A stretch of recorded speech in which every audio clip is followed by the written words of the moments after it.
जय जगन्नाथ जय भोलेनाथ बंधुगण लीना एंड सानू ब्लॉग को आपण मानक स्वागत। आसुछि पवित्र श्रावण मास। एही पवित्र श्रावण मास रे बोलबम भक्त माने महादेवंक पई काहे केते दूररु जल आनी जलरे महादेवंकर अभिषेक करंती।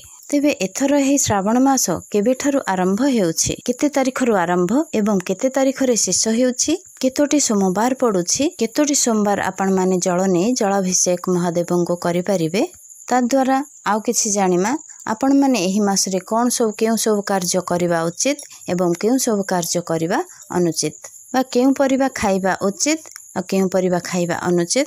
आउ गोटे कथा विशेष कथा जानिमा श्रावण मास जेउ दिन ठारु आरंभ हेउछि सेही दिन केउ परिबा खाइबा उचित बा अनुचित। प्रथमरे आसंतु जानिमा श्रावण मासर आरंभ केते तारिखरु हेउछि। पंजिका अनुसार जुलाई मास 21 तारिख 2024 रविवार पड़ुछि।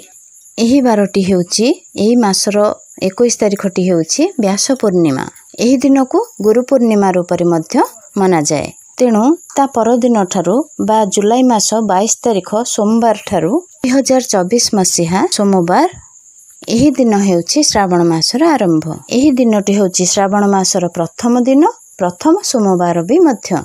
एही 2024 वर्षर एही श्रावण मासटी होउछि बहुत खास। कहीं ना आपण माने जानिले आश्चर्य हेबे कि श्रावण मासर आरंभ सोमवार रो श्रावण मास शेष मध्य हेउछि सोमवार रो। कहीं ना पूर्णमी बासी दिन ठु जेहेतु आमर श्रावण मास आरंभ होई गला, तेणु करी एही मासरे 5 पाଳି पड़ुछि आमर पवित्र सोमवार।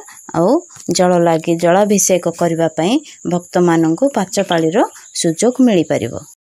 जुलाई मास 22 तारिख श्रावण मासर आरंभ एवं अगस्त मास 19 तारिख सोमवार हेउछि श्रावण मासर शेष सोमवार।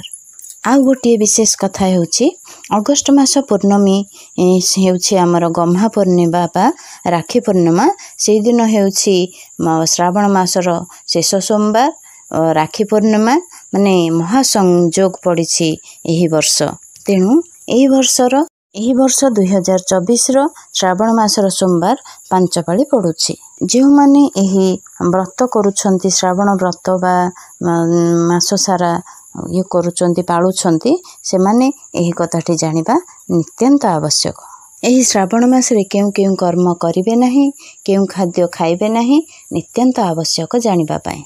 तेणु आसंतु जानिमा एही मास रे केउ केउ खाद्य भक्षण करिबा अनुचित एवं केउ सब कर्म आपण माने करिवे नाही। श्रावण मासर आरंभ जुलाई मास 22 तारिख दिन आपण माने केउ परिबा खाइबे नाही आसंतु जानिबा। पंजिका अनुसार आपण माने पानी कखारु खाइबे नाही। तापरे दिन 1:26 मिनिट ठारु बोईताळु बा कखारु भक्षण निषेध।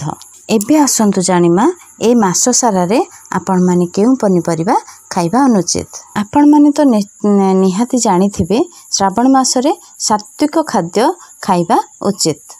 मद्य मांस पियाज रसुण एही सब खाद्य तो खाद्य ठारु दूर रे रहिबा उचित। तामसिक युक्त खाद्य रु दूरे रहिबा उचित। ता सहित बंधा कोबी बाईगण मूला क्षीर दही। वैज्ञानिकों मत अनुसार आपण माने शाग छतु एवं सूप को जमा खाआंतु नहीं। शाग को कहीं खाते नहीं, कहीं ना से नील रंगर सागरे एही वर्षा दिने बा एही श्रावण मासरे पोक लगी थांती।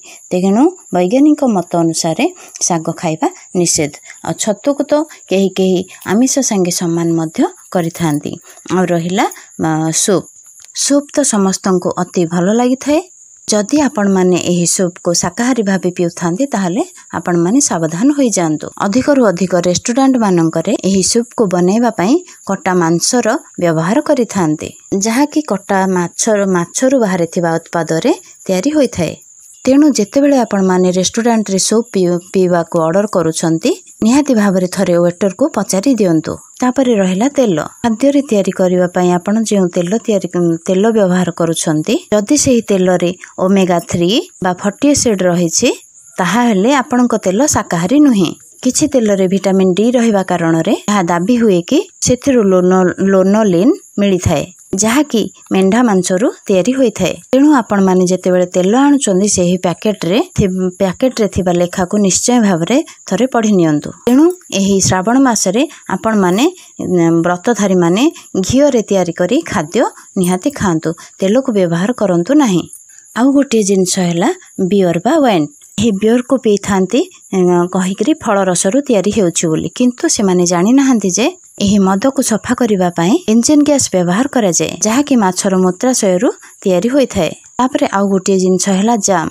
ଅନେକ ଲୋକ ଜଳଖିଆରେ ବ୍ରେଡ୍ ଏବଂ ଜାମ୍ ଖାଇବାକୁ ପସନ୍ଦ କରିଥାନ୍ତି, ଯେଉଁଥିରେ କି ଜେଲେଟିନ୍ ରହିଥାଏ। ଏହା ପ୍ରାଣୀଙ୍କ ଠାରୁ ମିଳୁଥିବା ଏକ ପ୍ରଡକ୍ଟ, ତେଣୁ ଏହା ସମ୍ପୂର୍ଣ୍ଣ ଆମିଷ ଅଟେ। ଆଉ ଗୋଟିଏ ଜିନିଷ ହେଲା ଦହି। ଏହି ଦହି ମାର୍କେଟରୁ କିଣିଲା ବେଳେ ସେ ପକେଟ ଉପରେ ଟିକେ ନଜର ପକାନ୍ତୁ। ଯଦି ସେହି ପ୍ୟାକେଟରେ ଜେଲେଟିନ୍ ଅଛି ତାହେଲେ ଆପଣ ସେହି ଦହିକୁ କିଣନ୍ତୁ ନାହିଁ। ଯଦି ସେହି ପ୍ୟାକେଟରେ ଲେଖା ଥିବ ଜେଲେଟିନ୍ ବୋଲି, ତାହେଲେ ତାହା ଆମିଷ ସାଙ୍ଗରେ ସମାନ। ନିହାତି ଆପଣମାନେ ଏହିସବୁ ଜିନିଷର ଧ୍ୟାନ ରଖନ୍ତୁ। ବ୍ରତଧାରୀମାନେ ଏହିସବୁ ଜିନିଷକୁ ଖାଇବା ନାହିଁ। ବନ୍ଧାକୋବି ଆଉ ବାଇଗଣର ନାଁଟି ମୁଁ କହିଲି, ଆପଣମାନେ ନିଶ୍ଚୟ ଆଶ୍ଚର୍ଯ୍ୟ ହେଉଥିବେ।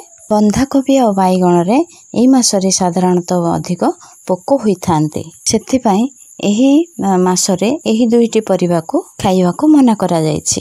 ଏହି ମାସରେ ଆପଣମାନେ ମସୁର ଡାଲି ଏବଂ ବିରି ଡାଲି ମଧ୍ୟ ଖାଇବା ଅନୁଚିତ। ଅଧିକ ତେଲ ମସଲା ଯୁକ୍ତ ଖାଦ୍ୟ ମଧ୍ୟ ଖାଇବା ଅନୁଚିତ, ଯଥା ପାନ ସୁପାରି, ଅଧିକ ଖଟା ଜାତୀୟ ଖାଦ୍ୟ, ଅଧିକ ମିଠା ଯୁକ୍ତ ଖାଦ୍ୟ ଏବଂ ନିଶାଯୁକ୍ତ ଖାଦ୍ୟ। ଏହି ସବୁ ଖାଦ୍ୟକୁ ଏହି ମାସରେ ଗ୍ରହଣ କରିବା ଅନୁଚିତ। ତେବେ ଏବେ ଆସନ୍ତୁ ଜାଣିବା ଏହି ମାସରେ କେଉଁ ସବୁ କର୍ମ ଠାରୁ ଦୂରେଇ ରହିବା ଉଚିତ। ପ୍ରଥମରେ କାହାରି ମନରେ ଆଘାତ ଦେବେ ନାହିଁ, କାହା ପ୍ରତି ହିଂସା ଆଚରଣ କରିବେ ନାହିଁ, କାହା ପ୍ରତି ଈର୍ଷା କରିବେ ନାହିଁ, ଦେହରେ ତେଲ ଲଗେଇବେ ନାହିଁ, କଂସା ପାତ୍ରରେ ଖାଦ୍ୟ ଗ୍ରହଣ କରିବେ ନାହିଁ, ବେଡ୍ରେ ଶୋଇବେ ନାହିଁ, ତଳେ ଚଟାଣରେ ଶୋଇବେ। ମହାଦେବଙ୍କୁ ପୂଜା ସମୟରେ ମହାଦେବଙ୍କୁ ହଳଦୀ ଅର୍ପଣ କରିବେ ନାହିଁ। ସଂଯମତା ରକ୍ଷା କରିବା, ଉଥୁନା ଆଦି କର୍ମଠାରୁ ଦୂରେଇ ରହିବା, କାହାର ଅନାଦର କରିବା ନାହିଁ, ଆଉ ନଖ ଦାଢ଼ି ଚୁଟି ଏହିସବୁକୁ ଏହି ମାସ ସାରା କାଟିବା ନାହିଁ। କୌଣସି ଜାଗାରେ ମଧ୍ୟ ପାଦରେ ଚପଲ ମଧ୍ୟ ପିନ୍ଧନ୍ତି ନାହିଁ, ଯେଉଁମାନେ ବ୍ରତ କରିଥାନ୍ତି ବା ବ୍ରତଧାରୀ ମାନେ। ତେଣୁ ଆପଣମାନେ ମଧ୍ୟ ଯଦି ପାଦରେ ଚପଲ ନ ପିନ୍ଧନ୍ତି ତାହେଲେ ବହୁତ ଭଲ। ଶ୍ରାବଣର ସବୁ ବ୍ରତ ପାଳନ କରୁଛନ୍ତି, ତେଣୁ ଠିକ୍ ଭାବରେ ବା ସଠିକ୍ ଢଙ୍ଗରେ ଯଦି ଆପଣମାନେ ପାଳନ କରନ୍ତି ତାହେଲେ ଆମର କୃପାମୟ ମହାଦେବଙ୍କ ଠାରୁ କୃପା ନିହାତି ଆପଣମାନେ ଲାଭ କରିପାରିବେ। ଯଦି ଆପଣମାନେ ଲୋକ ଦେଖାଣିଆ ଭାବରେ ଏହି ବ୍ରତକୁ ପାଳନ କରୁଛନ୍ତି ବା କରିବାକୁ ଚାହୁଁଛନ୍ତି, ତାହେଲେ ସେହି ବ୍ରତ କରି କୌଣସି ଲାଭ ନାହିଁ। କିଏ ଦେଖୁ ବା ନ ଦେଖୁ, ମହାଦେବ ତ ଉପରେ ରହି ସବୁ ନଜର କରୁଛନ୍ତି ବା ସବୁ ଦେଖୁଛନ୍ତି ନା, ଆମେ ତାଙ୍କୁ ତ ଠକି ପାରିବା ନାହିଁ। ଆପଣମାନଙ୍କର ପ୍ରତ୍ୟେକଟି କର୍ମକୁ, ଭଲ କର୍ମ ହେଉ ସେ ମନ୍ଦ କର୍ମ ହେଉ, ଯେକୌଣସି କର୍ମ ହେଉ, ପ୍ରତ୍ୟେକ ଲୋକର କର୍ମକୁ ସେ ଉପରେ ଥାଇ ନିରୀକ୍ଷଣ କରୁଛନ୍ତି ବା ଦେଖୁଛନ୍ତି। ତାକୁ ଚାହିଁ ମହାଦେବ ଆପଣମାନଙ୍କୁ କଲ୍ୟାଣ ପ୍ରଦାନ କରିବେ। ଆଉ ଯେତେ ଖରାପ କାମ କରୁଛନ୍ତି ସେହି ଅନୁସାରେ ଆପଣମାନଙ୍କୁ ମହାଦେବ ମଧ୍ୟ ଫଳ ଦେବେ।